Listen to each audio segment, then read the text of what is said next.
if you're looking to level up your surfing, JWC has got a couple of ways to get you moving forward.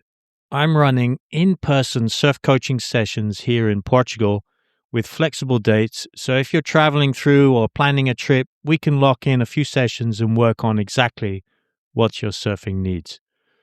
And thanks to our collaboration with SurfRec, the AI robotic filming system now operating in Ribeira de Ilhas and Carcavelos, you can get footage of your sessions. Just send me 5 clips and I break down every detail for you. But even if you're not in Portugal, no problem. You can send me up to 5 waves from anywhere in the world. Surf trip to Indo, comp heats, or your local surf break. Even wave pools. If you got the footage, I'm happy to analyze it. If you want to dive deeper into SurfRec, check out our Podcast Portugal episode 50 with Zé Ferreira to book surf coaching sessions, to find out more about our immersive surf training camp schedule, online video analysis program, and special JWC rates for using SurfRec. Head to justinwestcoaching.com. Direct links in the show notes. This is Justin West from Podcast Portugal. I'd like to make a really warm welcome to Joëlle and Lilly. It's a little bit ironic that I'm hosting this interview on Podcast Portugal via Zoom. I couldn't travel to Lisbon today, and this is kind of a good starting point for our discussion. Being online is convenient, but when does it become problematic? Today we're talking with the people who are actively exploring that question and building real-world alternatives. Welcome to the Offline Club Lisboa. Thanks for joining us. Thank you for having us. Very welcome. Nice topic today. And what inspired the creation of the Offline Club? So it's the Offline Club Lisboa, but this is just a chapter of a bigger thing, right? Yeah, that's correct. It's a global brand that started in the Netherlands, in Amsterdam, like almost 2 years ago, by 3 Dutch guys, the founders. And since like a few months after they launched, they grew like really quickly. And at the moment, they're in 19 cities and they're onboarding even more. And we're just one of the chapters. But we're really excited to be part of this movement. Yeah, that's cool. That's I didn't realize it was so huge. So the global brand is basically the Offline Club. Okay, and you have different chapters all over the world.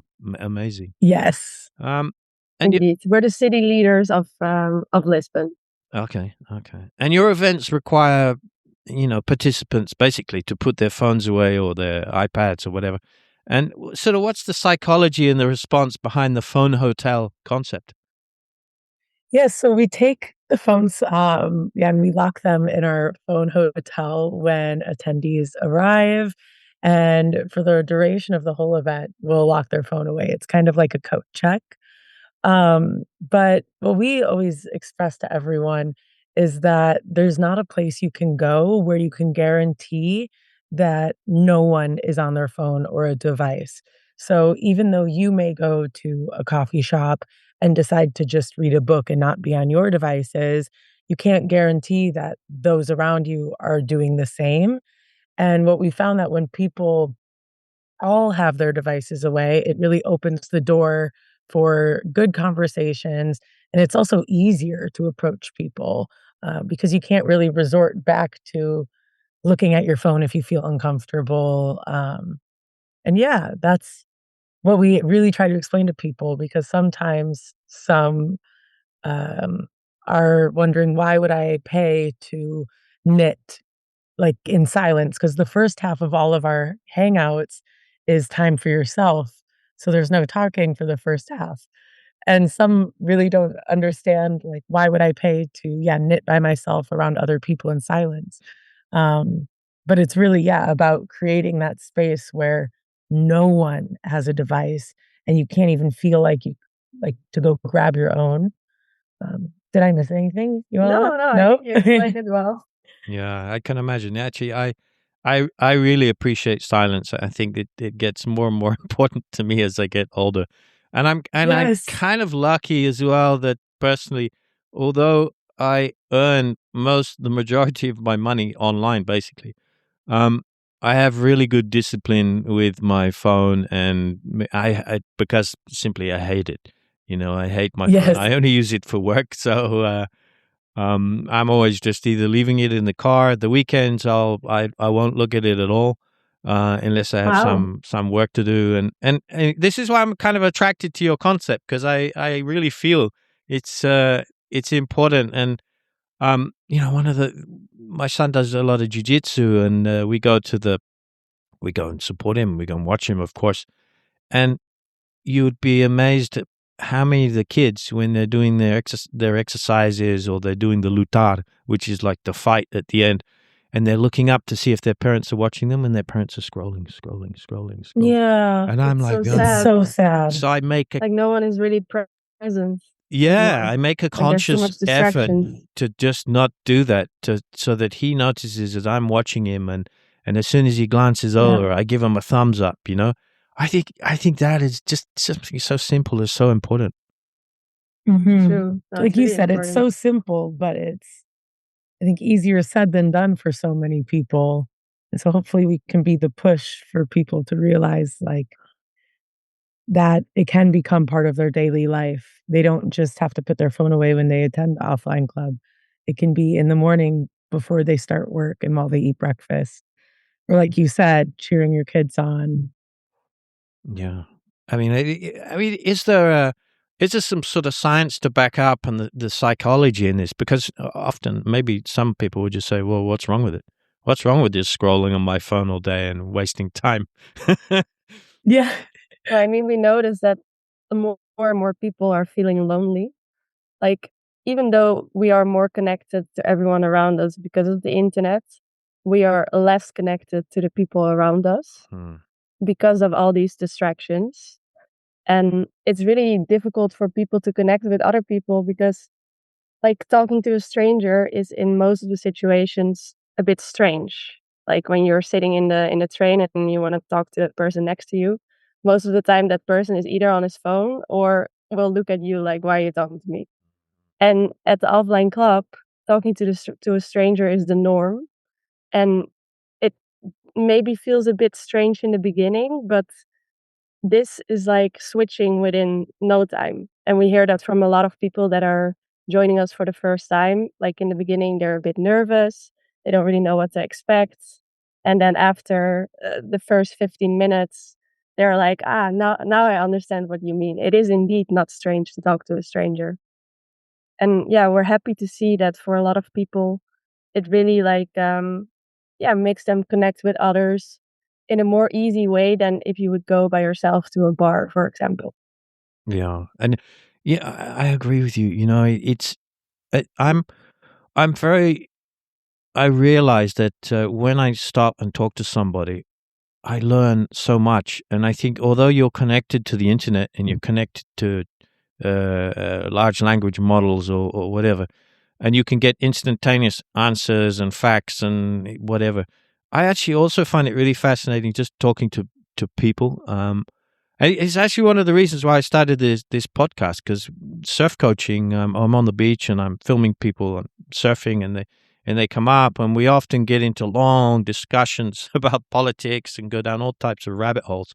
They come from all over the world, different places, and they bring to me so many different perspectives, and they and I learn so much from people, and so the next day I get really excited about meeting another person for another client for a surf coaching session, and I think this thing about talking to strangers is it's kind of weird, because like you get so much information, you get so much out of talking to new people, to strangers, and it's a kind of weird thing. I don't know if you've ever been to London, but I was a student in London for a while, and just being on the tube, it's Yeah. such a weird vibe. Yeah, Nobody because talking everyone to is each like other, looking at their screen. not trusting. Well, to be honest, I was there studying before we had screens, so Yeah, we didn't have. that's But true. even then, everybody was sitting reading the newspaper and just hiding. There's like, "Oh, please don't speak to me. Please don't Yeah. speak to me. Please don't speak to me," which I found was really, really strange, because I grew up in Saudi Arabia, and everyone kind of sits around, talks with each other quite often. Yeah. So That's what I've found. Like it's Lily speaking. I don't know if you, but I'm from the States, and where I'm from in the States is very warm, very welcoming. And you talk to strangers in line at the supermarket. You compliment someone's shoes if you like them. You tell your whole life story at the airport. And I think from an outsider's perspective, some could say, oh, but isn't it like a surface level conversation? But I think it does still bring joy though to my day.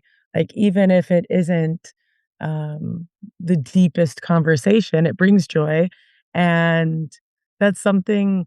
There's not much I miss about living in the States, being here in Portugal, but that is something I miss: the smiling and saying hi on a walk to a stranger. But to be honest, in Portugal, that's way better than, for example, Yes. in the Netherlands, where I'm from. Yeah. Like there, it really doesn't happen often that you talk to a stranger, especially not in Amsterdam. But I feel like here in Portugal, people are a bit warmer and they're more open to having a quick talk with a stranger. Yes. But it can always be more indeed. I fully agree with you. Like the just talking here is very, very important. There is still a lot of human connection, which I really appreciate with the culture. And and I do love that about Americans. You'll you just get into just some random conversations just with anybody. And I do Exactly. see that. It's really nice. I notice it whenever I get to the gate at the Lisbon airport. I usually fly to Boston, and right away I'm just listening to everyone. There's a grandma talking about her grandson in Egypt and how they went to the same university, but now her husband's in the hospital. It's the whole life the whole life story. Yeah. But I think because they're a stranger, it's easier to open up in some ways, knowing that you may never see that person again. Okay. But with the offline club, we provide a space where like you do see the same faces, but also new faces every time. And I think we're at the point where we're starting to see a lot of really consistent regulars. Yeah. And it's so exciting to see how excited they are to see the same faces as well. Yeah. And an interesting point that you made, like, perhaps a lot of the what you're talking about is on one superficial level, but actually there's probably other levels beneath that. There is some sort of deeper human interaction that's going on there that we're not fully conscious of.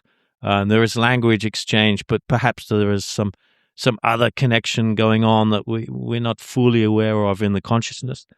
Absolutely. Yeah. And you never know if you'll mention something that really hits home for that person, or if it was something they really needed to hear in that moment.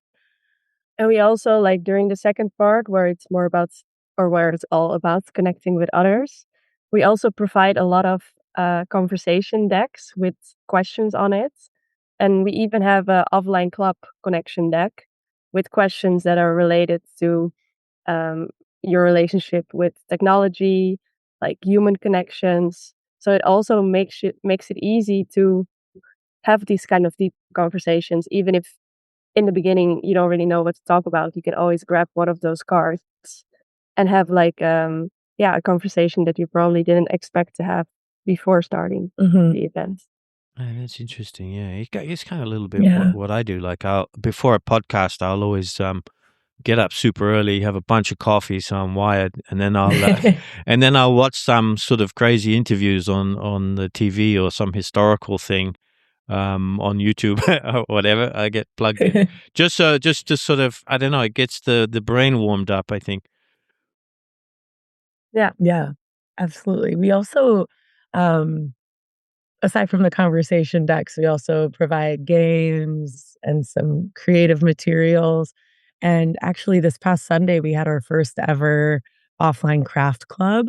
So it was our usual offline hangout. We had a live saxophonist, and it was really just focused on being creative. And so we provided a ton of just materials that you maybe wouldn't even buy now as an adult for yourself.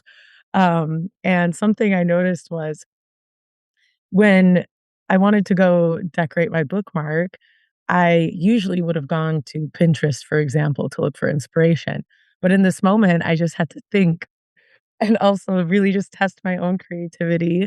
And there was even another two people who they said when I don't know what to do or like draw or create, I just go and make a cat. And the person next to them said, I always make a bird. So they decided to flip. So the one who usually would make a cat made the bird and vice versa. And it looked beautiful. And they were beautiful. Yeah, Yes. especially from their minds. Like they didn't have any example. Exactly. They made it from their mind. Like really feeling like a kid again in that way. Yeah. Yeah, it's very interesting. And I think this sort of whole idea of creativity and connection, it's gonna be very, very, very important in our futures. Not only our futures, but our kids' futures. And to try to teach that is super important, I think, with kids, because they grow up with a screen in their hands pretty much, and they don't have, like me. I don't even know how old you guys are, but for me, like I didn't grow up with a screen. I didn't. In fact, I remember my friends were, I don't know, is it Atari or something like that, started playing video games, and they had one of the early computers, and I was like, what is this? And I just used to ditch them and go outside. I hated it. I hated anything like that, video games. I still don't play a video game. I've never played PlayStation in my life. No. It stresses me out a little bit. I don't like the anxiety of having to win something. Yeah, it's too much. Yeah. Like I'm from the millennial generation, and I'm really happy that I grew up with experiencing most of my childhood without screens and devices. Like there was the computer, but it was like the older computer that I was just using for MSN and talking to my friends and maybe play some Sims. But besides that, I was playing a lot outside and with friends. And now if I see like some children of my friends with like an iPad in their hand all the time, like I'm sad to see it. Yeah. Like I understand it. It's easy to just give the iPad. And for a break or exactly. No, same here. So I'm Gen Z. I was born in 2000. So I remember, when I was in primary school, though, we still used like the old school projectors. And then we'd go to the big computer lab. And so I funny you say I was like old 7. school projector, and I remember being at school with a chalkboard. Yeah, it's like the one that would roll into the classroom where they used that the was transparent kind of paper. university for me. That was kind of modern. Yeah, having a slideshow was like, wow, look at this.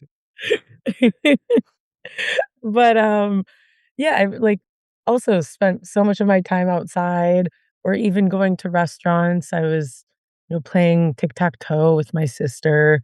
And it's different now. And I'm always excited though when I see kids playing shipwreck or something outside, or like coloring before eating, or just talking with those at the table.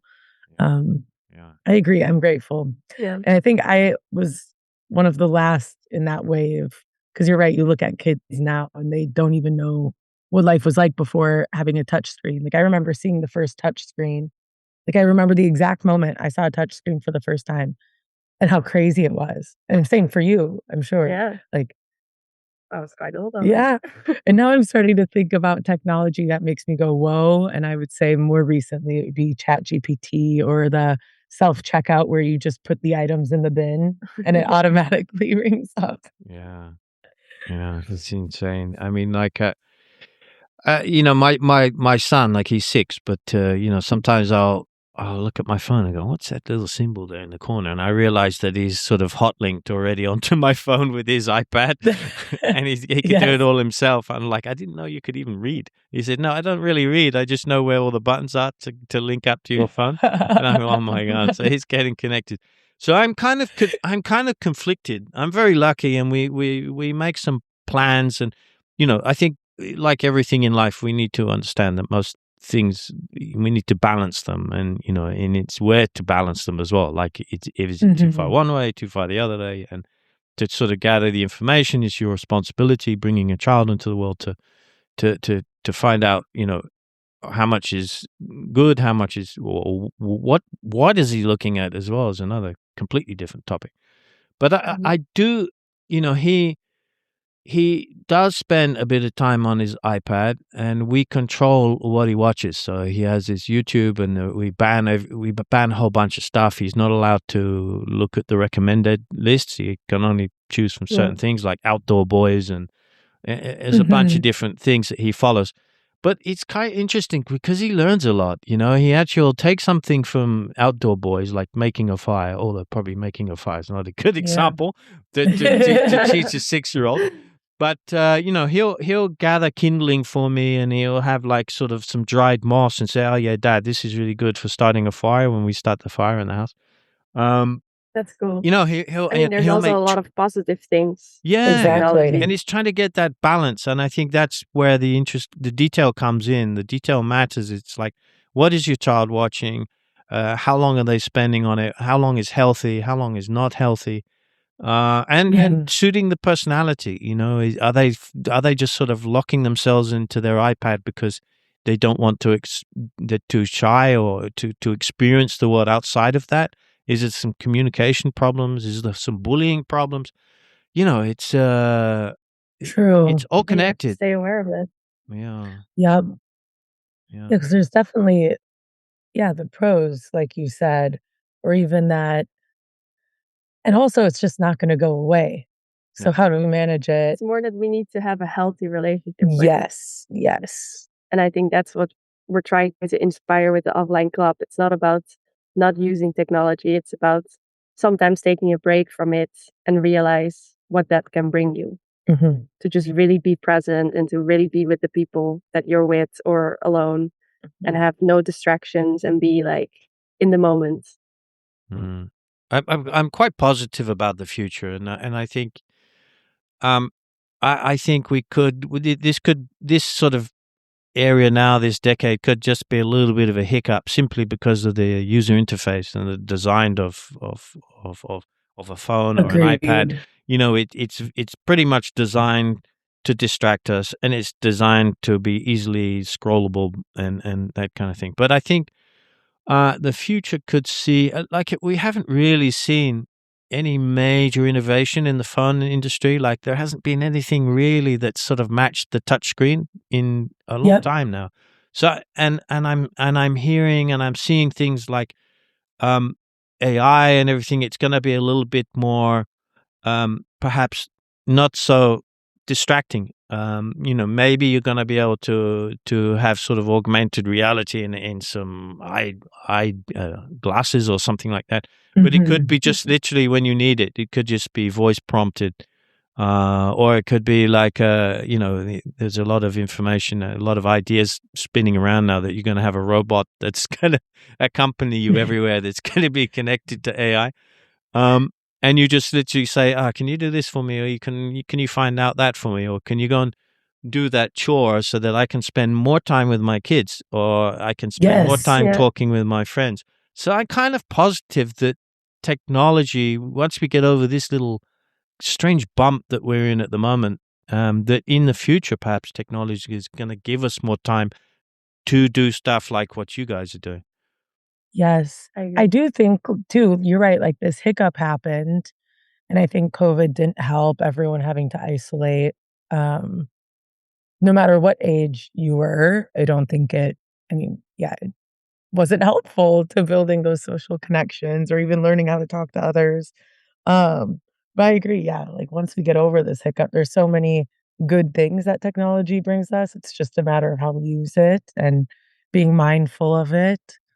Not forgetting that there's people right next to you. Like you said, maybe it can complete a task so you can spend more time with your family. Because we can't lose. It brings us closer to those far away, but farther away from those close. It's super interesting. I don't know how much you've been following the World Economic Forum, but there's been some really interesting speeches on there about the next 5 or 10 years. What's what is the world going to look like? And, there's some people saying that in 5 years, everybody's going to own a robot. And in 10 years, there could be perhaps global abundance because robots will outnumber the human population and do all the work for us. So, Yeah. you're certainly in a growth market anyway. Yes. Well, and just like seeing, I mean, Joëlle and I both have other jobs alongside the offline club, but even seeing this analog trend in general, like in business, in day-to-day life, it's really taking over. Yeah, which is probably why the offline club grew so quickly. Because a lot of people are just craving for these type of experiences. Yes, in real life experience. And there's a lot of these like clubs where you go to network, or you go to it's for singles, and you go to date, or it's for foreigners. But the offline club is really open to everyone, and we get a really good mix of locals and foreigners. We get a good mix of ages, and it's really, really cool to see. Yeah. It connects cultures as well. Cultures as well, from all over. And you know that everyone that is going to the offline club comes for the same type of purpose. Yeah. To meet other people, like-minded people, but also to just experience this offline time and see what it brings, and how it can help you in your daily life.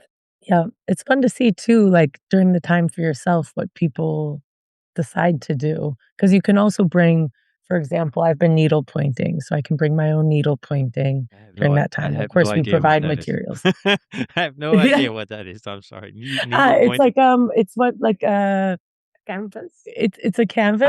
Yeah, I do. Painted. My grandma It's what grandmas would do. Yeah, my grandma used to do it. Yeah, I know exactly. I'm finishing one of my grandma's projects actually right now. But it's fun to see what others are doing. Like on Sunday, there was a woman making a doll. Yeah. And that was the last thing I was expecting to see, but it was so cool. And there was a man learning how to crochet for the first time, and he was actually doing really well. Nice. Yeah. Nice. It was fun to see. Yeah, I know what I'd be doing. I'd be painting for sure, or going in my garden. That's what. Oh yes. Yeah. I mean, yes. This my ultimate goal is to spend one day doing stuff like in terms of just work, but then having technology taking all the other stuff out of my hands and just earning revenue to give more time to do stuff, to be creative, to paint, to do stuff with the family. That's. Yeah, it's cool. Use technology in your favor. Yes. Yeah, that's what. And get more time for yourself. That's what it is, isn't it? That's the important balance there. And I think a lot of people, do use technology for work, and perhaps they're thinking, I need to respond to that email immediately, otherwise, I could lose the sale, or I could lose the deal, or I want to be more efficient than my competitors, and all this kind of stuff. I feel it. I'm often like that. That's also something we hear a lot from like our community. When they hand in their phone at the beginning of the event, they're always a bit like, I don't want to say goodbye to my phone. And then when they get their phone back, they realize that they haven't really missed anything. Yeah. That they maybe have one message or 0 messages, but that nothing is urgent. So it also makes them realize, okay, I can be offline for 3 hours and nothing is happening. Yeah, like the world won't end in those 3 hours. Like, the world will still turn. But it's funny to see them realize it when they get their phone back. Yes. Yeah. Yes. It's kind of scary, right? It's kind of scary. Because we also don't have, aside from checking people in, we also participate. We don't have our phones during the event. We bring a hand clock. Yeah, and the clock is more for us. Like the time goes so quick. Is also something. It's an analog clock or digital? It's analog. Yeah, sweet. Okay, good. Happy. Yes. Get the branding there. Exactly. But everyone has said the time goes so fast, and it really does. it goes so fast, especially that hour where you're doing something for yourself. Like, it goes a lot faster, I think, than people expect. Um, so the clock is mainly for us to keep things on track. Yeah. But Yeah. And that's I was just thinking about something like what you were saying, like, there is definite benefits to digital connectivity, and but we really need real world presence. Like I think it's part of our human spirit. And we're sort of reeling a little bit in present day, sort of like how do we adapt to this, and it's that anxiety sometimes. I think, like, I often wonder about the purpose of the human species. Like, maybe I'm going a little bit off on a tangent here, but I often wonder about the human species and our purpose.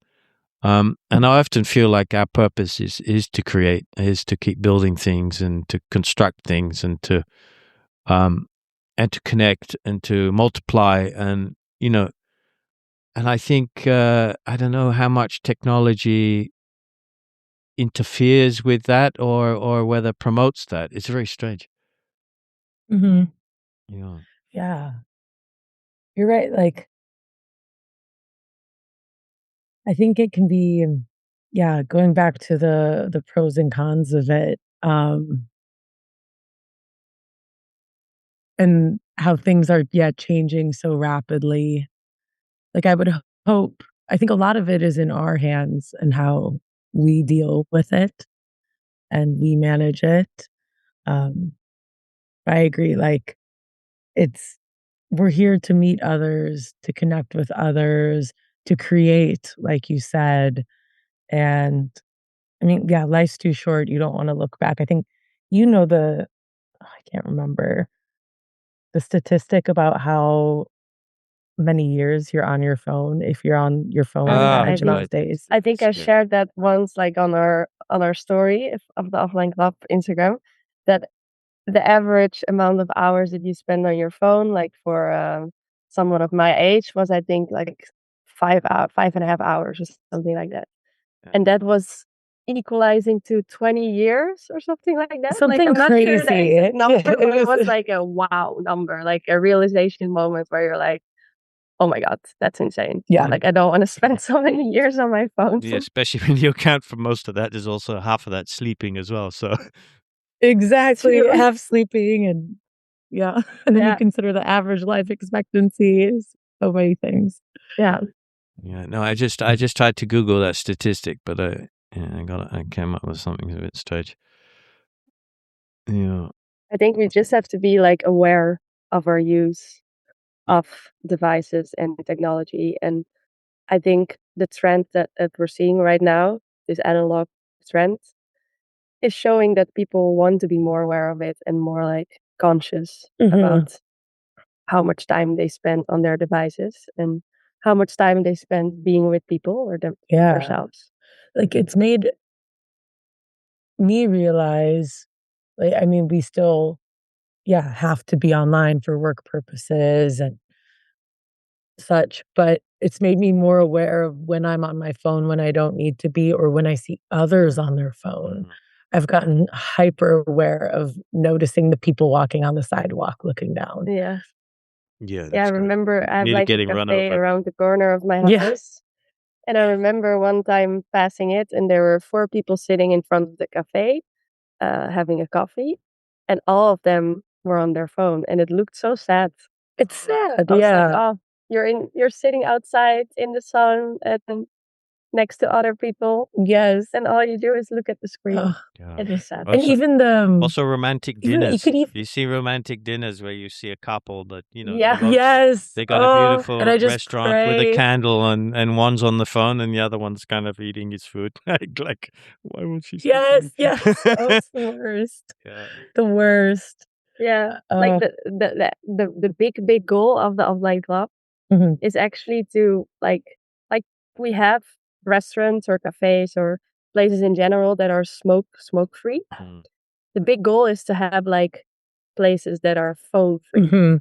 That phone free places are as normal as Yep. having smoke-free places. Yeah, that's cool. So, for example, in a restaurant, you have to like hand in your phone or make sure you keep it in your bag because it's like a phone-free restaurant. Yeah. And we host offline dinners. We're getting more into that coming up.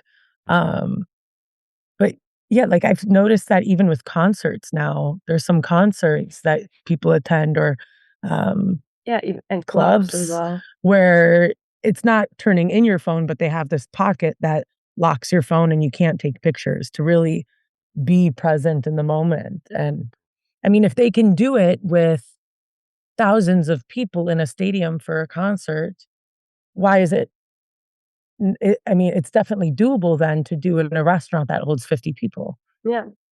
Yeah. I think you're gonna But we shouldn't need to do that, you know? But of Yeah. course, it's easier said than done. Yeah. You're gonna have skeptics, you know. You're gonna have skeptics, but I think and what I would say to them is like actually go and do an event that you run and just to see like kind of you know just to see what it does, you know. And I'm always sort of up for sort of trying things that I don't even have much opinion on or I do strongly agree with or disagree with, and I often sort of go and experience that just to test you know the results and perhaps like you say, like people will come to the end of that session, one of your sessions, and they'll go, oh, I really didn't miss my phone, or they might come to the realization, oh, I feel so good, I feel so free just to have that sort of mind, that resting of the mind, or yeah, I think it needs to be experienced. I think everybody needs to give it a go. Like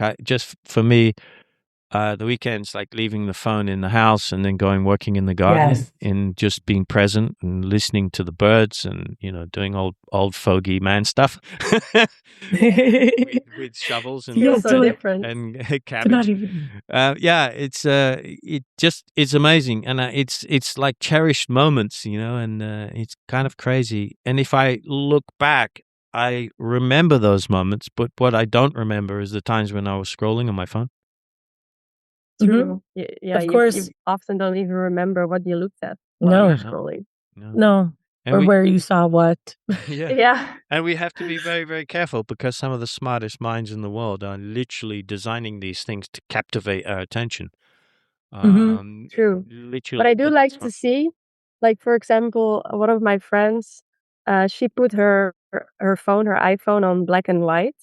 So I like that that's an option now because then it makes it way less attractive to use your phone because looking at it in black and white, it's not as stimulating. No. I had a friend who had an Android who could set it on a timer to do that. So every night at 8 p.m. it would switch to black and white. I don't know if I tried looking with my iPhone. But I think you have to do it manually. Really? Okay. Black and white. Yeah. So that's cool. I might. But at least it's an option. At least it's an option. Yes.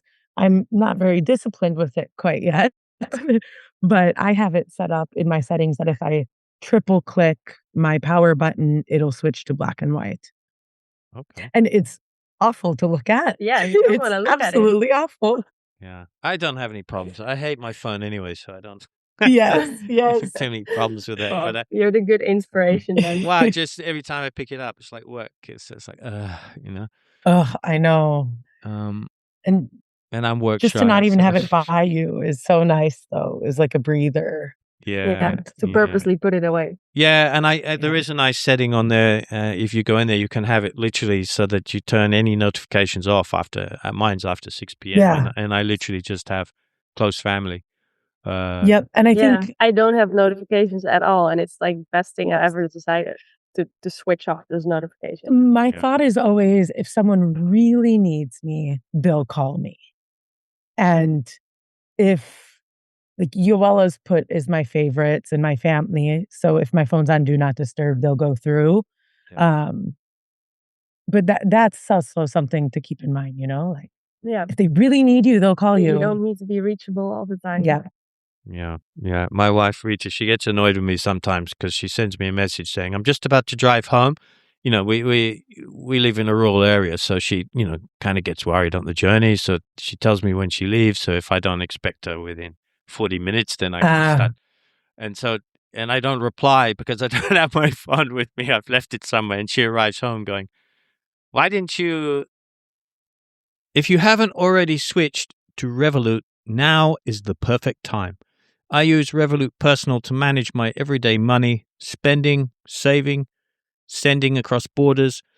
You can hold over 30 currencies, transfer internationally at great rates, and even earn daily interest on your savings. It's smart, fast, and used by more than 60 million people worldwide. And if you run a business, Revolut has even more powerful solutions. Revolut Business gives you a global account built for growth, multi-currency accounts, team cards, spending controls, international transfers, and easy ways to get paid. It's streamlined, affordable, and designed to scale with your business. Here's the best part. Sign up for Revolut Personal with my link below and join me on one of the most advanced money apps available. And if you're a founder or a business owner, use my Revolut Business referral link and get your first month with no subscription fees. Whether it's for your personal finances or your business, Revolut has you covered, all in one place. Yeah, so she gets a little bit annoyed with me when I turn off the phone because she arrives home and goes, "Where have you been? I sent you a message. What happens if if I got stuck or it's like, okay, I'm really sorry. True. You should." So there is. Yeah. It's difficult, isn't it? Like, because of this extra connectivity, we seem to do different things, perhaps in the olden days, like, before pre-phones and, when cars were a little bit more in the countryside, you perhaps would go with somebody else just to be in company in case something did happen or, Yeah. and there used to be phone Sometimes I boxes wonder as how well. people did it. Like I even also with maps and stuff. Oh my goodness. Well, I remember my parents printing out the directions and they still to this day, okay, you got to take 77. I'm just going to put it in my phone. Like, Oh my okay. God. But I also think back when like we were younger, we'd go on a bike ride, Yeah, just no phone. I was probably like ringing the doorbell, yes. You would go to something. But if I would I'd go ring the doorbell. But also, yeah, like going on a 5K bike ride with some friends. And I think like I didn't have a phone. It was just, telling my parents, okay. They kind of knew when we would be back. Yeah. And I don't know. That's like I think in today's world it's a little different now. It's a little more nerve-wracking maybe depending on where you live to kind of let your kids, I'm sure, go with no way of contacting them. But something I've seen a lot recently is these landline phones for kids. They're popping up in the US. Okay. And I was like, I kind of want one. I remember I used walkie-talkies with some friends Yeah, in yeah, college that too. was. But yeah, these landlines, and they just have the numbers of like grandparents or friends who also have the landline phone. Yeah. Because that too, like I think being a kid and even for us, like going to the door to get your friend instead of just saying I'm outside and they come down and, physically call Joëlle and I talk to each other on the phone quite a bit. Mm-hmm. I But used to remember it's so much better. 10 different friends' landline telephone numbers, in my head. Yes. We Now I don't only do that have anymore. 3 phone numbers memorized and one doesn't even exist anymore. I only have mine. You're doing well having 3. Yeah. Yes. Like, I remember I have my parents memorized, my own, and then, our old landline for our house, even though we got rid of it years ago. Yeah. But that's another thing is what you were saying, it's actually kind of funny. The photographer we had at the last event had to call her boyfriend, and her phone was broken, and she had, though, his phone number on a beaded bracelet. Yeah, no, it was like Right? a bracelet, like one of these rubber ones, because he's a photographer that does surf photography. Yeah. So he gives that to like surfers, so they have his phone number. But she was like, clever. yeah, thank God I have my boyfriend's phone number on this bracelet. Otherwise, I would never know how to Yeah. reach him Yeah. without phone. Yeah, it's so true. Because I tried to memorize my wife's, just in case, but I just, it's crazy. We Right. just cannot anymore. Well, like the first time I really went without my phone was maybe 6 years ago. I was traveling in the States. I'm from Minnesota, and then I was visiting a friend in Colorado. And then from Colorado, I was flying to Arizona to see my grandparents. And I had left my phone on the center console in my friend's car when she dropped me off at the airport. And I went inside, and it was like still COVID, very prevalent. And I went to a mom asking if I could borrow her phone. And she said no, which caught me really off guard. And so I decided in that moment, I guess I'm just going to go on this plane with absolutely nothing. I went to the desk, I printed my boarding pass instead of having it on my phone to scan. And I remember thinking, when I get off this plane, how am I going to find my grandparents? But it all works out. Like it all works out. And I ended up not having my phone for 5 days. And I learned how to knit with my grandma for probably the third time because I always forget. Um, and it was so nice. So nice. Yeah, and you said you also really realized the other people's use of their phone. Yes, like I noticed every time my sister or my grandpa went on their phone, and I kinda wanted to reach for mine because it was like, "Oh, well, if I'm Yeah, not gonna yeah. interact with them right now, That's true. what am I gonna do?" It's like But then I yawning. couldn't do that. Yeah. Yeah. It's like yawning. Once one person yawns, everybody yawns. Yeah. Yes. No, I want to go back to that point actually that you made about it sort of being when we were kids and we were out and about. Like I had a curfew of like when the sun came down. I lived in the Middle East, so it was when the mezzanine started to do the mosque, the call of the mosque out to prayer. And so I had to always return home for just around about that time. And my parents, I was out always every day, all day, from probably the age of 6 or 7. And do you think it is more dangerous now, or do you think it's this sort of anxiety we have with phones and technology that we always need to know what's going on that's sort of infecting the way we perceive the world of the child outside and whether it's safe or not? Because it could mean that we're overprotecting our kids Yeah. as a result feel of like this constant need to know what they're doing or if they're safe, or it's a similar anxiety to being connected on a telephone.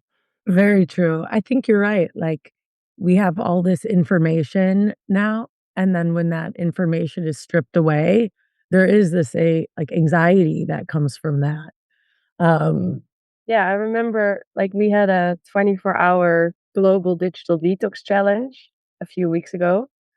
And I remember I called my mom the day prior to that to say that I was going to be without my phone for 24 hours. And she was a bit well, not panicking, but not feeling super comfortable about it. So she said, "Oh, but how am I going to reach you then in case something happens?"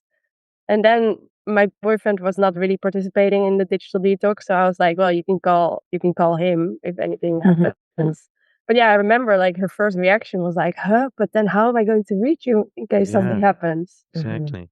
Of And I course, think, most of the time nothing happens, but yeah, you never know, and then you want to be able to reach each other. yeah, and I suppose this connectivity to constant bombardment of media and showing us like there is this disaster here, there is that disaster there is kids being murdered here, or school shootings, or this or that. And I think we're not supposed to hear about all of these things all over the world All the instantaneously. time. So it creates like this anxiety and stress within us that that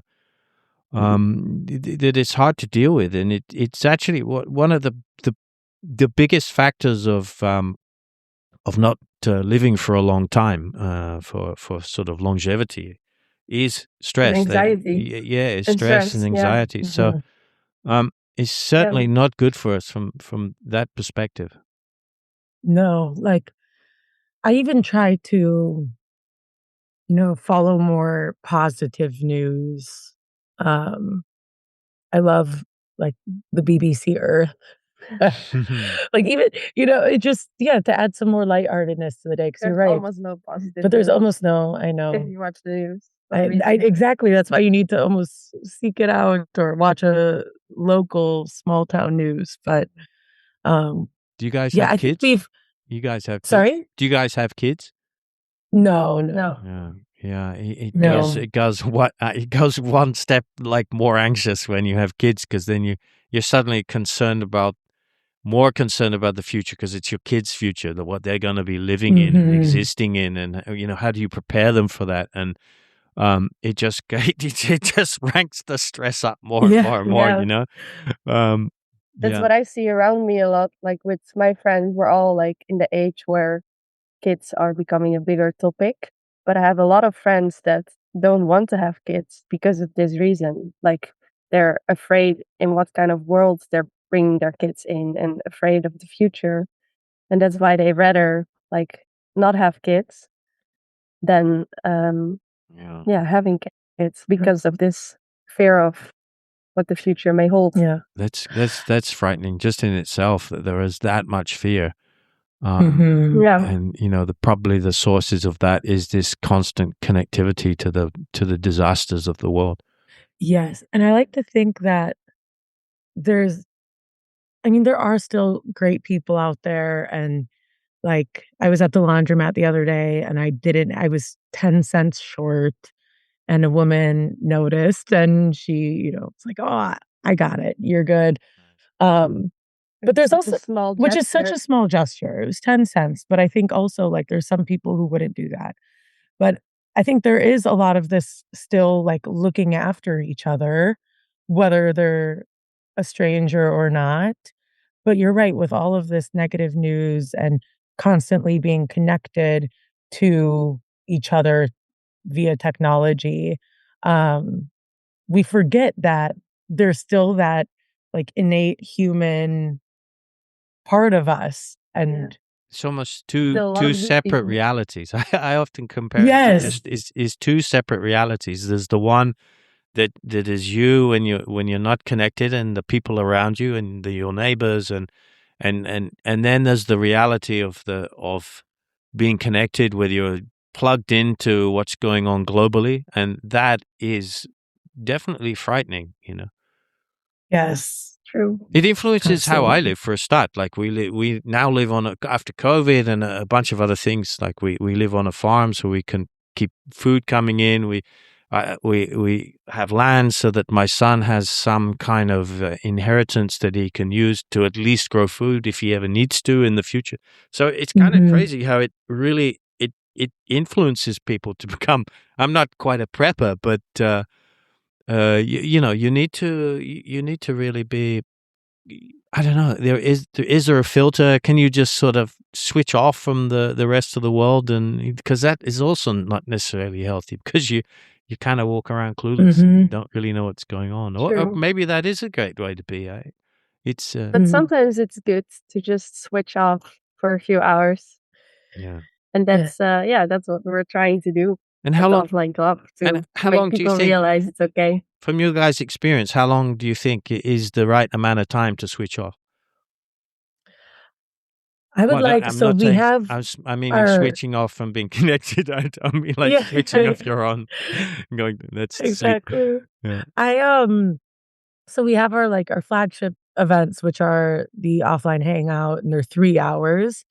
And then we're working towards, like, coming soon this year, we're excited to plan some, like, day trips and then weekends as well.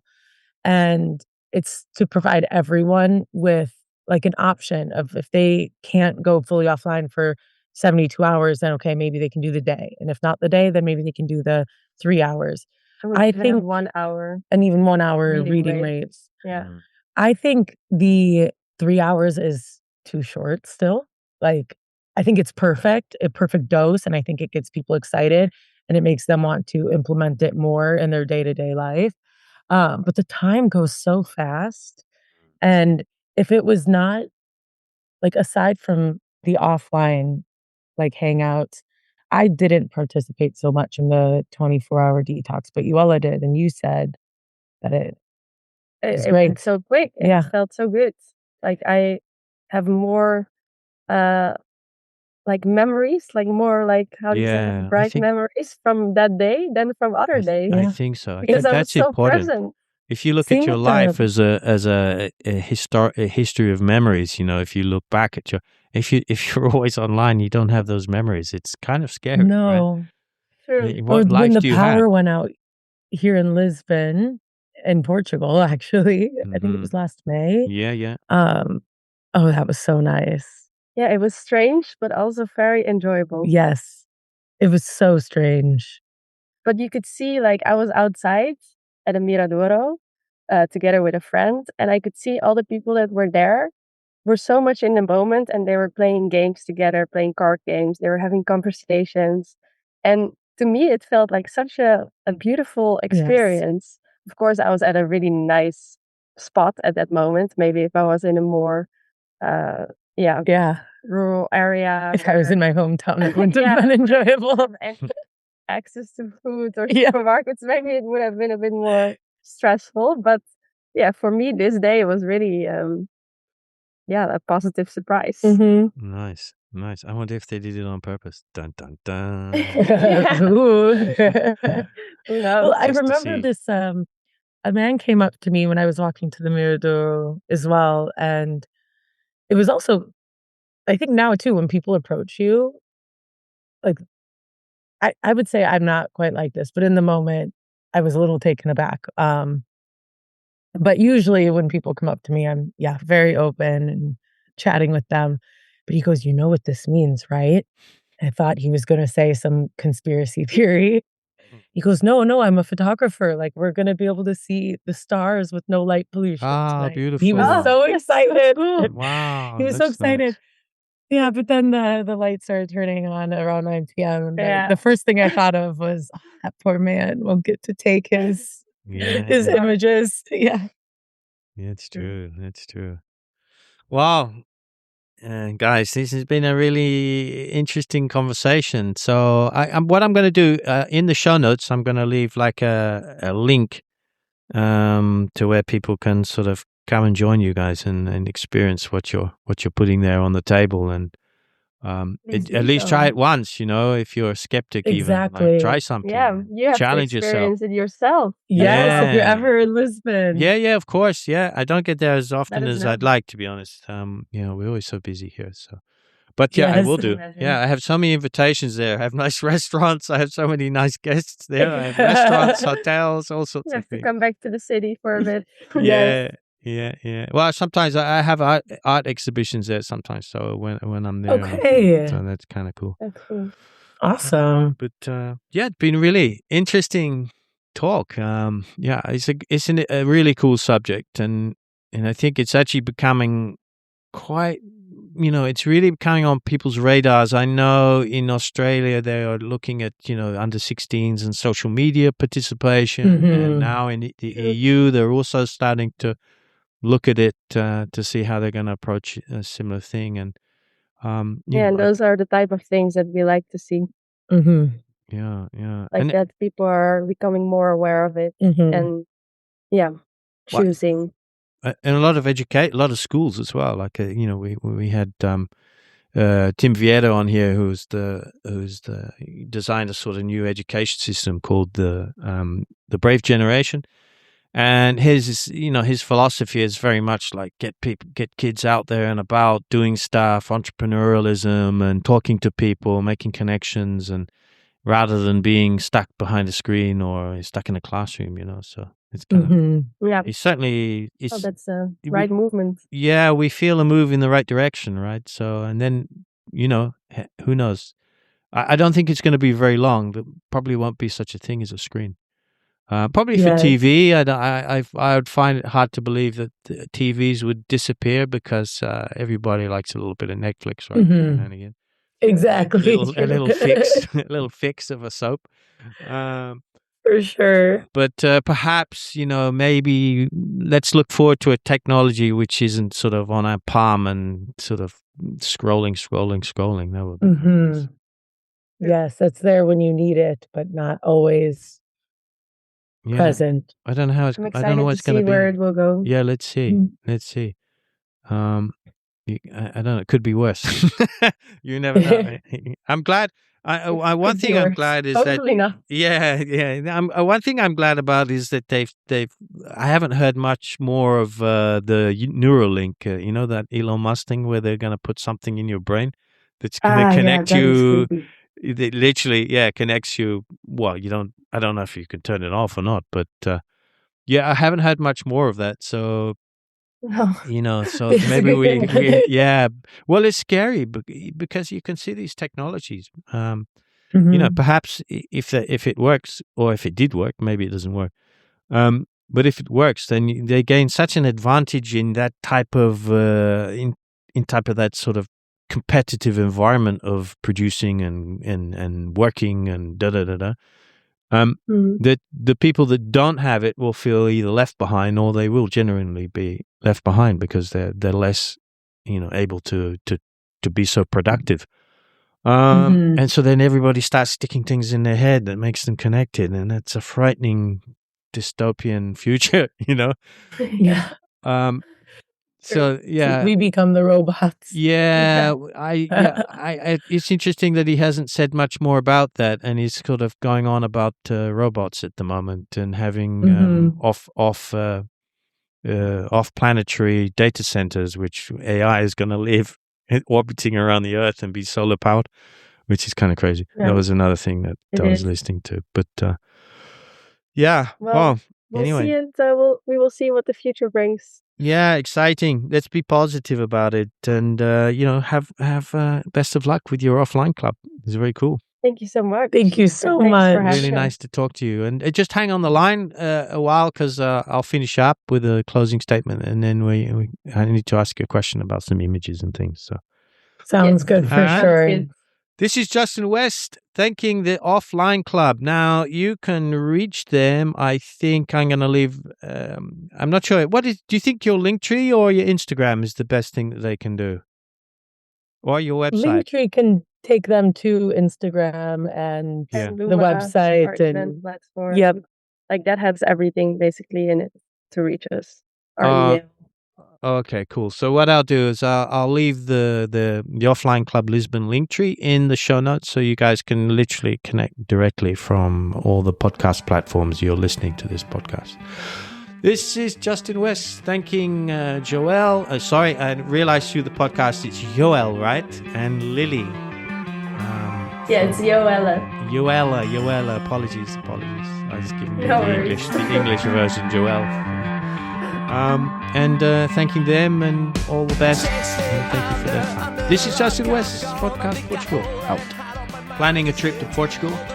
Whether you're exploring Lisbon, surfing in Ediceto, or road tripping through the Alentejo, staying connected is essential. I use Airolo every time I travel, even on some surfboat trip adventures to the Maldives. So when we connected to collaborate, I was really genuinely happy. Airolo's eSIMs give you instant data the moment you land in a foreign country. No queues, no physical SIM cards, just seamless, reliable coverage.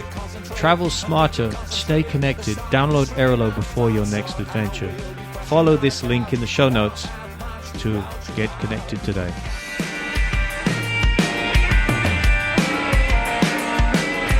Walking past another conductor makes me wanna build a fusion reactor. Starting just with the basics wage, connecting poles and energy. Mom says focus on geography, all the things I can learn with that machine. I need some fuel,